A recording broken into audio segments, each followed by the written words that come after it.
정관용의 시사본부 2부 이어가겠습니다. 오늘부터 매주 토요일 2부는 주말 본격 토론, 이름하여 각설하고 이렇게 꾸며드리겠습니다.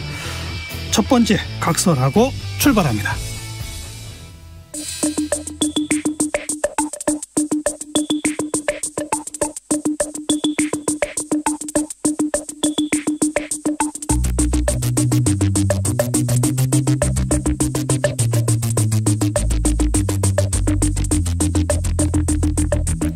뜸들이지 않습니다. 알맹이부터 찌릅니다. 고수들의 진검승부, 끝장 토론 각설하고. 네, 주요 정치 이슈 거두절미하고 알맹이부터 토론해보는 시간, 이 각설하고. 방금 이제 고수들의 진검승부인데요. 진검승부 펼칠 두 고수를 모셨습니다.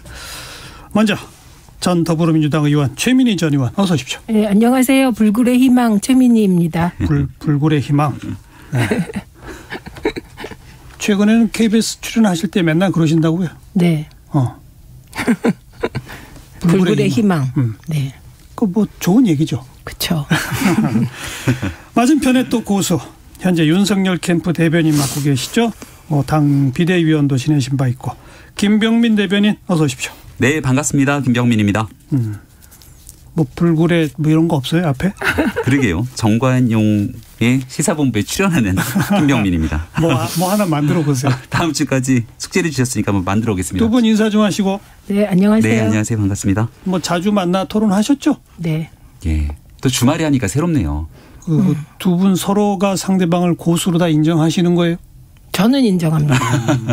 대한민국 국민들께서 우리 최민희 의원님 모르시는 분이 없으니까 네. 네, 다들 그렇게 생각할 거라고 봅니다. 앞으로 매주 토요일 1시부터 1시간 동안 이 두 분의 재미있는 또 뜨거운 그리고 알맹이부터 들어가는 그런 토론 기대해 보겠습니다. 원래 이 시사 프로라는 게 가장 따끈따끈한 뉴스부터 다루는 겁니다. 네. 따끈따끈하다는 것은 최근에 발생한 오늘 오전에 발생한 뉴스가 곽상도 의원 기자회견 결국 의원직 사퇴했어요. 네. 그죠? 더 따끈따끈한 뉴스는 뭐예요? 곽상도 의원 아들 자택에 압수수색에 들어갔다. 압수수색. 예, 이게 제일 따끈따끈하고요. 네. 어떻게 보세요, 그거는? 저는 그 당연한 수순으로 가고 있다고 봅니다. 이번 대장동 관련된 문제는 결국 국민의 상식에 맞춰서 일이 진행돼야 됩니다. 아들의 퇴직금 50억 아마 이거를 고지고대로 받아들이는 국민분 어느 분도 없을 거기 때문에 이번 사건에 관련해서 성역 없는 수사가 이루어져야 되고 어떤 권력도 이 수사 앞에서 가지고 있는 기득권을 다 내려놔야 됩니다. 예. 그래서 곽상도 의원이 빠르게 본인의 의원직 사퇴 결단을 내린 것 같고 수사를 통한 진실을 규명함과 동시에 이 대장동과 관련되어 있는 모든 권력자들 여기에 대한 그 자신들의 권력을 내려놓고 국민 눈높이에 맞는 수사가 필요하다 생각합니다. 예. 일단 법적 차원의 대응에 대해서는 동의하고요. 근데 곽상도 의원이 국회의원직을 사퇴한 건 뭐 본인이 지금 부패 비리가 나온 게 아니잖아요. 그러니까 이게 대선을 앞둔 국민의힘의 대선 전략 차원의 읍참마속이라고 봅니다. 그리고 이게 대장동이 처음에 의혹이 제기됐을 때 국민의힘 입장에서는 윤석열 전 총장의 소위 고발사주 의혹이라는 그거에 대응할 수 있는 그 초대형 사건이라고 생각했을 것 같습니다. 근데 의외로 곽상도 의원 아들 50억이 나오면서 이게 사람들이 화천대유가 아니라 곽천대유다. 50억 게임이다. 이런 얘기가 나오는 상황에서 저는 곽상도 의원의 의원직 사퇴는 대선 전략 차원에서 불가피한 것이었다. 이렇게 봅니다. 네. 좀 아까 김병민 대변인 언급도 곽상도 의원을 국민의힘이 감싸거나 뭐 할 의도가 전혀 없는 것 같아요. 그죠? 전혀 없습니다. 그죠? 그리고 관련된 사건 수사 받아야 되고요. 해고되고. 여기서 한 가지 얘기를 더 하고 싶은 건 과거에 이렇게 뭔가 문제가 생겼을 때 의원직을 사퇴하는 경우를 아마 보지를 못했을 겁니다. 얼마 전에 있었던 윤희숙 의원이 저는 나비 효과라고 생각하거든요. 예. 부친의 문제였긴 했습니다마는 사실 법적으로 구속이 돼 있는 인사들도 이 국회 윤리위원회는 마비가 돼 있고 최종적으로 대법 판결까지 가는 동안 다 지지부진 끌게 되면 그동안 국민의 혈세로 의원들은 세비를 받게 되고 보좌진들 비용들까지 그냥 다 뭉개는 거거든요. 하지만 윤희숙 의원이 자진 사퇴를 통해서 새로운 그 의회가 가야 될 길들을 보여주니까 눈높이가 거기에 맞춰진 겁니다. 전범이 거기가 새긴 거다. 그럼요. 거기에 맞춰서 곽상도 의원도 뭐 본인 입장에서의 수사를 통해서 규명하고 싶겠지만 처음에는 사퇴 의사 없다고 그랬었죠. 예.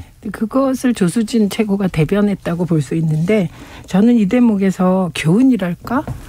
그러니까 이 윤희숙 의원도 그렇고 곽상도 의원도 그렇고 이분들이 만약에 평소에 의정활동할 때 윤희숙 의원이 부동산 관련한 문제가 터졌을 때 상대방을 그렇게 심하게 공격하지 않았다면 또 좀 달라졌을 거라고 생각하고요.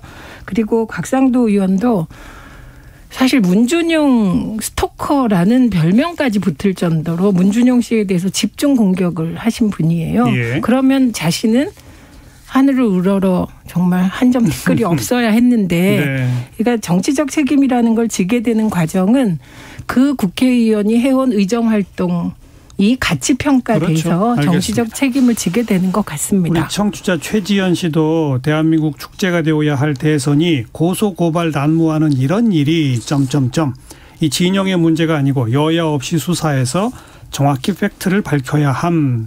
지금 아마 대부분 국민들의 생각이 이럴 거라고 봅니다. 예. 이게 거론되는 사람들의 범위가 상상 초월이에요. 이 대장동 관련해서. 뭐 전직 대법관 등등 법조계 임명들이 쭉 나오다가 또 재벌 가족 얘기가 쭉 나오다가 예. 유명 영화배우 얘기도 또 나오고 여야 정치인 관련 뭐 그런 거론도 되고 예. 한때 지금 뭐 최민희 전 의원 얘기했습니다마는 곽상도 50억 그리고 윤석열 부친 집 뭐 이러면서 갑자기 시계추가 한쪽으로 싹 가는 것 같더니 또 어저께 유동규 전 본부장 체포 뭐 휴대전화를 던졌다더라 이러면서 또 이거 어떻게 되는 거예요? 이런 일이 발생할 때 보통 이제 시선을 흐트리기 위한 여러 전략들이 난무합니다만은 사건의 본질과 진실은 절대로 가려지지 않습니다. 그래서 그 진실을 향해서 밝혀나가는 수사들이 진행될 것이기 때문에 예. 그걸 봐야 되고 핵심 고리 하나가 이제 유동규 본부장이 긴급 체포가 되지 않았습니까? 유동규 본부장이 왜 중요한고 하니 저는 쉽게 한마디로 정리해서 선수와 심판이 다 뒤섞여 있었던 문제이기 때문에 유동규 본부장 사건이 중요하다는 겁니다. 그동안은 화천대유만의 문제 때문에 김만배 씨를 비롯한 많은 화천대유에 있는 사람들만이 문제가 됐었지만 이 민간회사가 막대한 이득을 가져갔던 배경에는 성남시에 설계가 있었다는 의혹이 제기된 것 아닙니까? 여기에 핵심 주축인 유동규 씨가 체포되면서 유동규 씨와 화천대유 간의 모종의 긴밀한 관계가 있었으면 선수와 심판이 다 뒤섞여서 혼재됐던 거대한 부패 게이트의 서막이 일어나게 되는 거거든요. 이 일이 일어나기까지 정영학 회계사의 녹취록이 스모킹건이 된 만큼 진실을 밝히는 데 오랜 시간이 걸리진 않을 거라고 봅니다. 어떻게 보세요? 우선 저는 녹취록에 대해서는 이것의 진위가 밝혀져야 된다. 어떤 녹취록이든 그렇게 보고요. 이 과정에서 좀 저로서는 이상한 게 지금 등장인물들 있잖아요. 김만배라든지 뭐 남욱이라든지 뭐 그다음에 지금 정영학 회계사라든지 이런 분들이 사실 한 발 떨어져서 보면 부동산 개발 사업자 그리고 지금 국민들 시각에선 일확천금을 꿈꾸면서 여기저기 떠다닌 그리고 언론 보도를 보면 사기꾼들이에요. 언론 보도에 따르면. 예. 저는 뭐 그거에 100% 동의하지는 않지만 사기꾼들인데 그 사기꾼 중에 하나인 정영학의 녹취록이 나왔습니다. 근데 사기꾼의 녹취록을 기정사실화해서 언론이 보도를 한단 말이죠. 그리고 이런 녹취록을 만드는 이유를 생각해 보면 사실 뒤가 조금 구린 데가 있는 분들이 녹취록 만들어서 이후에 데뷔하는 거잖아요. 그럼 녹취록은 정영학 녹취록 하나뿐일까? 이런 궁금증부터 저는 예를 들면 유동규에게 700억을 뭐 주기로 했다라는 말을 했다는 거잖아요. 김만배 씨가. 그 둘이 녹취록 안에서. 그것도 뭐 확인된 바는 아니고. 예, 확인된 바 아닌데 그런 게 나왔습니다. 그런 보도들이 있었고 네. 또 아니라고 또 하는 네, 그런데 반박이 있었고 그랬었죠. 저는 그 말은 그 돈을 조금이라도 더 분배하려는 이 녹취록이 2019년 이후 겁니다. 녹취록이. 예, 이 녹취 시점이 2019년 이후인데요. 그때부터는 이제 드디어 그 벌어들인 돈을 갖고 나누는 단계니까 갈등이 벌어질 수 있는 시기고요.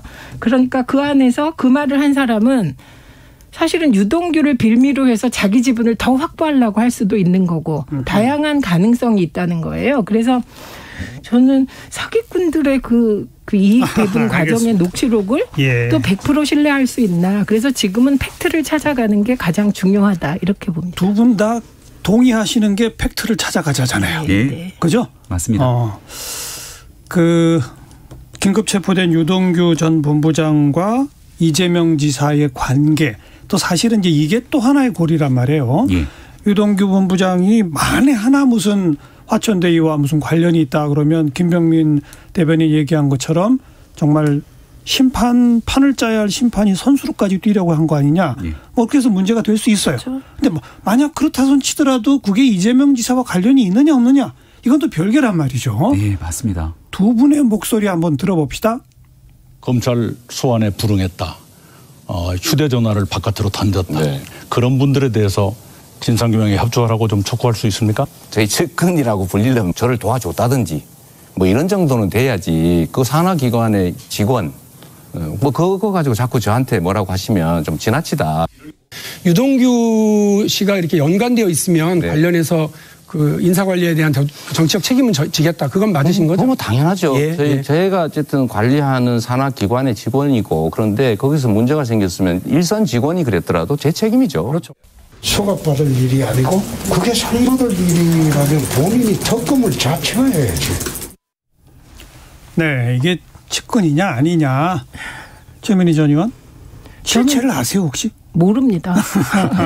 근데 어쨌든 그 나온 사실은 틀림없죠. 성남시 시설관리공단에서 일했고 그리고 성남의 그러니까 성남시 도시개발공사 거기에 기획본부장이고 예. 이건 팩트가 나온 겁니다. 그리고 그 대표가 자리를 비우고 사퇴해가지고 네. 대표 대행을 하면서 이거를 설계했다. 네네. 그러니까 그 역할을 했던 사람인 건 틀림이 없죠. 거기까지 팩트이고 그럼 측근이라는 개념은 뭐냐. 그거하고는 조금 다를 수 있는 거죠. 측근은 되게 정치적인 결사체에서 손과 발 이 측근인 거잖아요. 그렇기 때문에 측근인지 아닌지에 대한 판단은 되게 주관적인 것 같습니다. 근데 그게 중요한 게 아니라 그 사람이 그런 역할을 하는데 제대로 했느냐. 예. 예, 그 과정에서 비리가 있었느냐. 근데 그 비리에 이재명 지사가 연관되어 있느냐. 이게 핵심인 거잖아요. 그렇죠. 그래서 그 사실은 지금 찾아가는 과정일 것 같습니다. 그런데 마치 고발사주 의혹에서 손 검사가 어쨌든 최초로 보낸 사람은 맞다. 직접 김웅 의원에게 보냈는지 모르지만. 그건 이따가 또 토론하고요. 그러니까 그것이 곧 윤석열 전 총장이 지시했다라고 말할 수 없는 것처럼. 똑같은 상황으로 봅니다. 네, 우리가 말하는 측근이라는 건 저는 이렇게 생각을 합니다. 이 사람이 아니면 그 자리에 갈 수 없는 사람. 그러니까 이재명 성남시장이 있었기 때문에 유동규란 인물이 성남시에서 역할을 맡을 수 있었다 이렇게 생각을 합니다. 왜냐하면 당시 이재명 성남시장을 만드는 길에 적극적인 선거에 도움이 있었던 것도 사실이고요. 예. 이재명 시장이 경기도지사로 건너갔기 때문에 유동규 씨가 경기관광공사의 사장을 맡을 수 있었다고 생각합니다. 관련된 전문성이 없음에도 불구하고 언론에서는 그런 유동규 씨를 보고 이재명이 장비다라는 제목의 기사가 나오기도 했고요. 여기에 대해서 저희가 봤을 때는 분명히 측근이라고 볼 수 있는 여러 개연성이 있음에도 불구하고 측근이라 표현하지 못하고 있는 모습을 보건대 현대판 홍길동이 아니냐 이런 생각이 듭니다. 그래서 이재명 지사를 향해서 지금 21세기 이길동이 돼가는 것 아니냐 이런 언급들까지 나오고 있는 건데요. 측근인데 측근이라 부르지 못하는 뭐 그런 거예요? 예, 그렇습니다. 지금 현재 나와 있는 토론에서의 태도를 보면 조금씩 말이 바뀝니다. 처음에는 본인이 했던 일들에 대한 자랑스러움을 언급했지만 이제는 여기에서 문제가 있다면이라는 전제를 깔고 산하기관의 직원 정도로 언급을 하거든요. 하지만 이재명 지사와 오랜 기간 동안 관계를 맺어왔던 유동규 전 본부장을 두고 단순하게 산하기관의 직원 정도로 치부할 수 있겠는가라고 살펴보게 됐을 경우 이런 관계를 우리가 측근이 아닌 무엇이라고 표현할 수 있을까라고 설명드립니다. 이길동 얘기까지 나왔네요. 그냥 그건 얘기하시고요. 저는 제가 최길동이 되고 싶은 사람이기 때문에. 왜요? 그냥 분신이 있었으면 좋겠어요. 지금 제가 여기 나와 있으면 우리 가족들은 알겠습니다. 점심을 못 먹으니까 분신을 하나 탁 보냈으면 좋겠거든요. 네. 근데 우선 말이 바뀌었다는 거에 근거는 좀 약한 게 예를 들면 내가 잘한 일이다. 그건 지금 변하지 않고 있습니다. 그리고 저도 잘했다고 생각합니다. 저는 개인적으로는 이재명 후보를 잘 몰라요. 그냥 일을 잘하나? 성남시 가자마자 모라토리움 선언해서 깜짝 놀랐고 이후에 이명박 박근혜 정부에서 집중적으로 견제를 받는구나. 광화문에서 단식을 하는구나. 무슨 기초자치단체장이 저렇게까지 언론의 주목을 받지 뭐 이 정도였는데 이번에 대장동 건을 보면서 그 개발의 역사를 보고 능력이 있긴 있나 보다. 이 정도까지 생각하게 됐거든요. 왜냐하면 이것과 관련하여 이대엽 시장은 구속됐다가 지금 이제 돌아가셨기 때문에. 맞아요. 네. 그리고 성남시장들이 되게 구속이 됐고 정찬민 의원 용인시장 하다가 지금 비슷한 건인데 개인적으로 뭐 이런저런 문제로 사실 불체포 특권이 불체포 동의안이 통과되지 않았습니까? 그래서 그런 비리가 있는 가운데 이재명 지사는 이걸 어쨌든 민관 합동 개발이라는 새로운 형식으로 해냈다. 그런 어떤 이미 땅을 가지고 있는 일부가 뒤에서 뭐를 하건 어쨌든 시민 몫의 50% 정도를 확보하는 건 참 힘든 일이었겠구나. 그건 잘했다. 그래서 요거는 계속 유지하고 있으니까 이 부분의 말이 바뀐 건 아니고요. 유동규 씨가 이제 어느 정도까지 이제 문제가 있느냐. 이분이 문제가 많으면 일단 문제가 많은 사람을 쓴 거니까 그건 잘못된 것이죠. 결과적으로. 사실 유동규 씨를 처음에 임명할 때 이 사람이 나중에 이렇게 될 거다. 그걸 예측하기는 어려운 거니까요. 그래서 그 부분에 대해서는 사람 잘못은 책임, 관리 책임에 대해서는 인정하고 사과를 하겠죠. 그걸 정치적 책임이라고 표현한 그렇게 거죠? 그렇게 표현한 거고요. 근데 이 대목에서는 저는 인사는 그럼 지금 문재인 정부 입장에서 문재인 대통령께서 최재형 감사원장하고 윤석열 전 총장으로 임명했는데 사실 문재인 정치적 책임이 있는 거죠. 그렇죠. 그러면 측근이냐. 제가 이걸 묻는 거예요. 사실 윤석열 전 총장은 문재인 정부에서 사실은 그 사람밖에 될 수 없는 조건이 있었어요. 국민 70% 이상이 늘 그 사람을 하라 그랬거든요.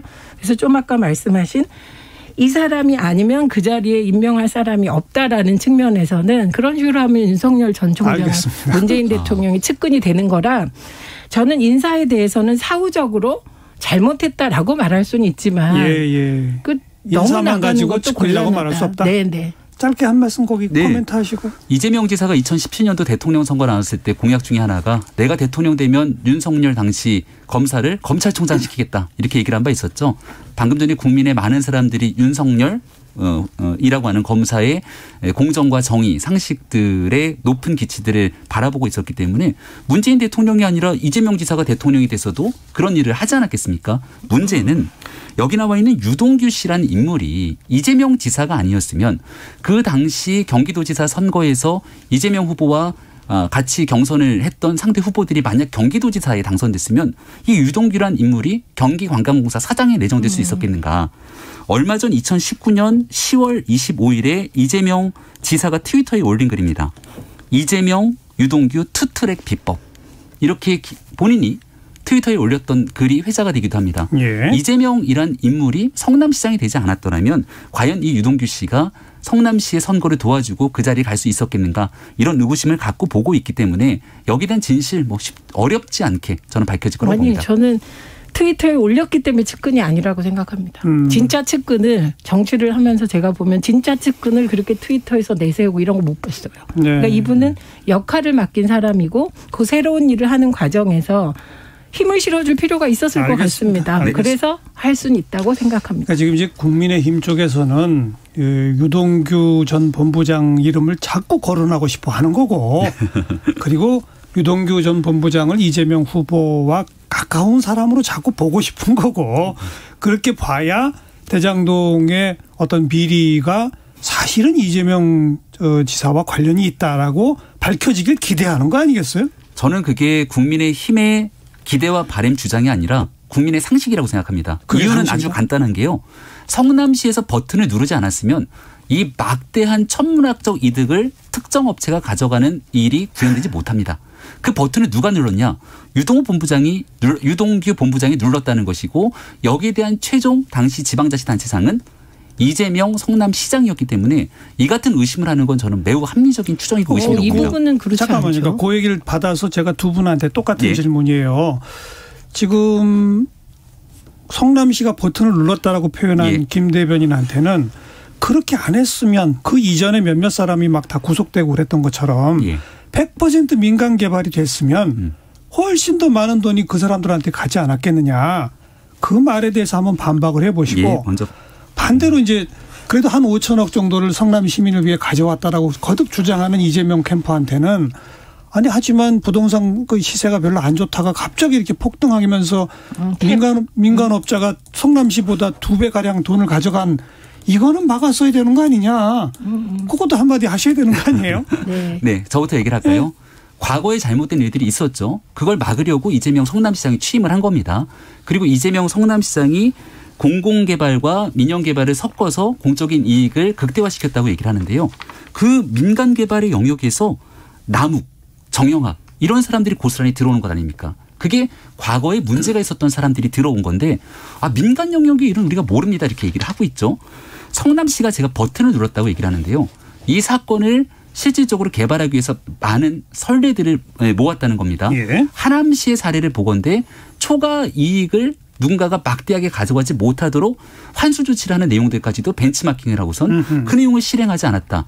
성남시 도시개발공사 당시 내부에서도 특정 업체에게 막대한 이득이 돌아가게 되는 문제가 있다고 얘기했지만 이걸 다 철회했다는 거지 않습니까? 이런 내용들을 지켜보건대 유동규 본부장이 버튼을 누르지 않았더라면 이를 이재명 시장이 당시에 승인하지 않았더라면 이런 일들은 벌어지지 않았을 거란 겁니다. 어떻게 보세요? 저게 결과론적인 얘기인데요.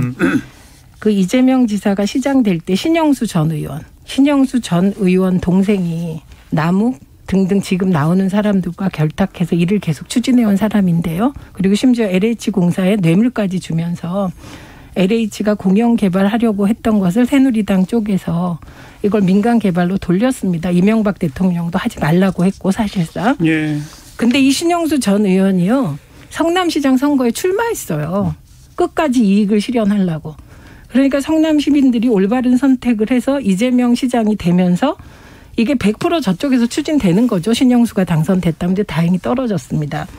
그래서 저는 이게 결과론적으로 보니까 2015년에 그때 경기도의 국토부 자료를 보면 경기도 미분양이 6,000호였습니다. 2015년 당시에. 15년 시점에서는 이렇게 돈 남을지 몰랐다. 네. 그리고 또 하나 주목하셔야 될 게 2015년에 국회에서 이게 부동산이 너무 침체하니까 한쪽에서는 빚내서 집 사라 정책을 했고요. 그리고 한쪽에서는 국회에서 소위 부동산 3법 유예 조항을 만듭니다.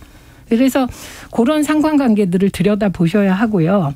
그리고 그 이후에 부동산이 오를 거를 예상해서 캡을 왜 안 씌웠냐 지금 이 얘기하시는 거예요. 두 분 다.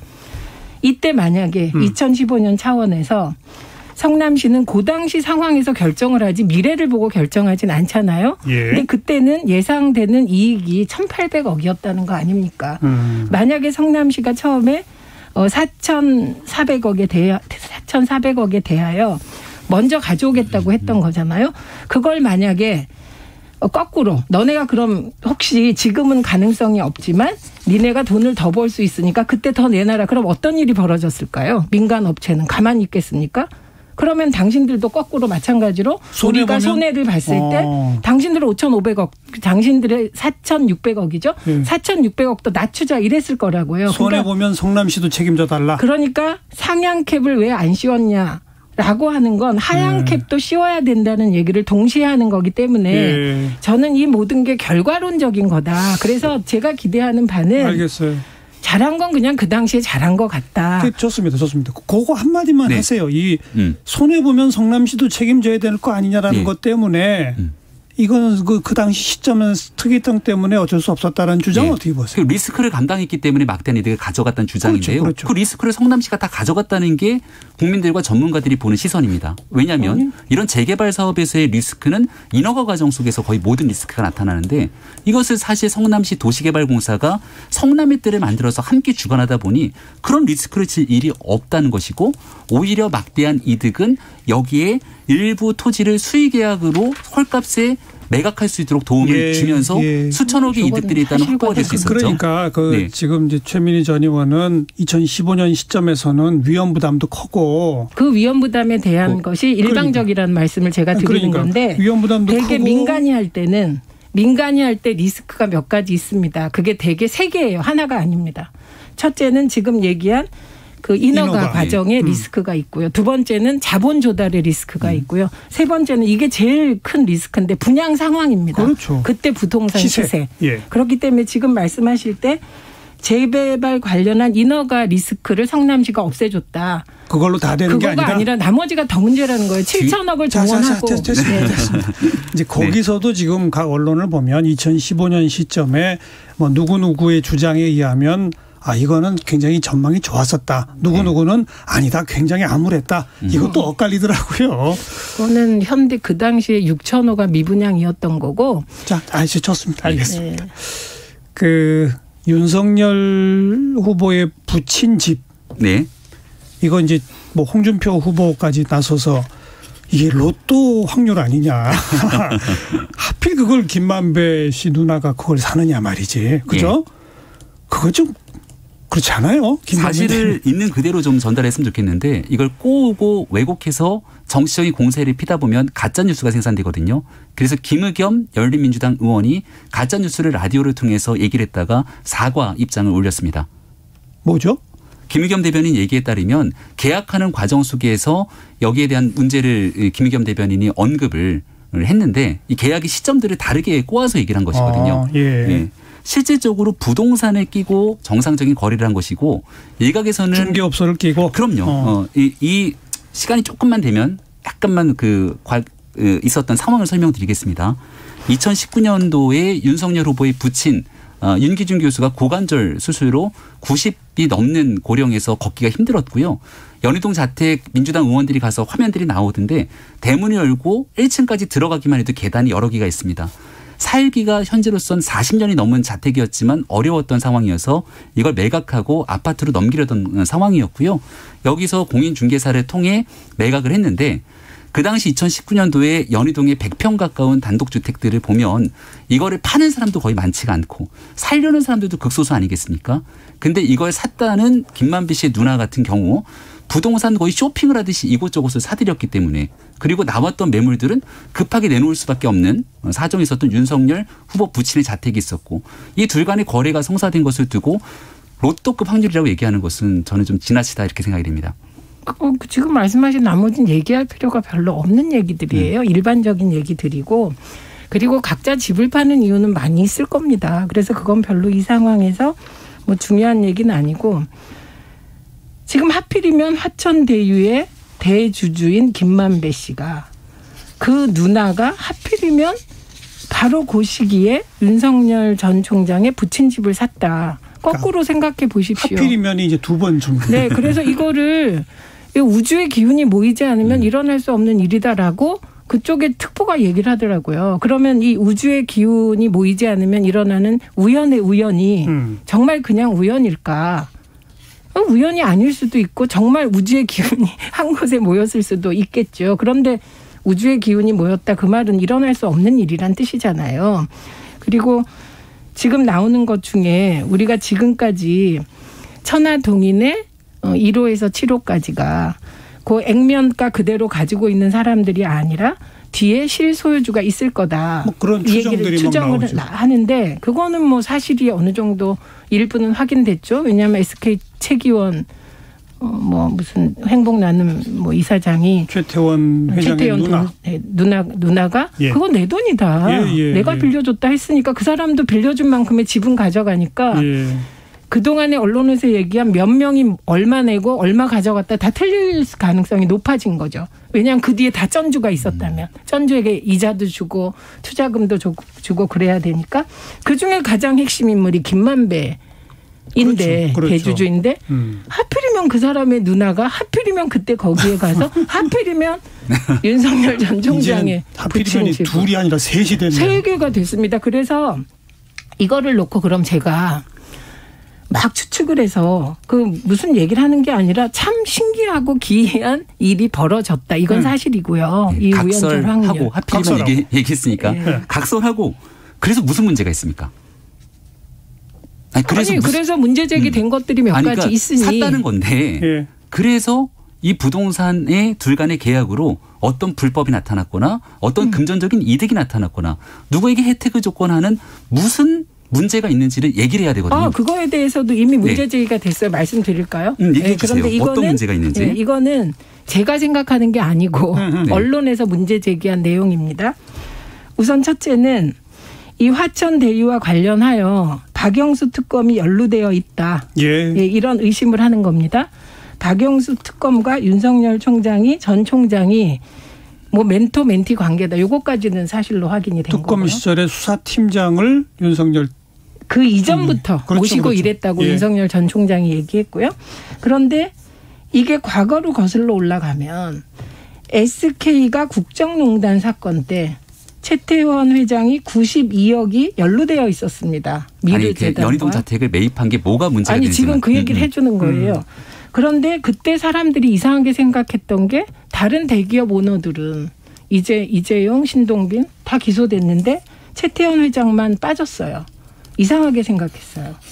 그래서 지금 나오는 의혹 중에 하나는 SK와 박영수 특검 그리고 당시 수사팀장이었던 윤석열 전 총장과 무슨 관계냐라는 의혹이 나온 거예요. 또 그것 때문에 집을 사준 거 아니냐 뭐 이런 그런데 거. 그래서 집을 산 게 뭐가 문제라는 걸 얘기를 해야 되는데 지금 얘기를 말씀하시는 거는 박영수 특검의 자녀가 연결돼 있기 때문에 박영수 특검에 문제가 있으면 여기도 수사 대상이지 않습니까? 제 얘기를 들으셔야 되잖아요. 예.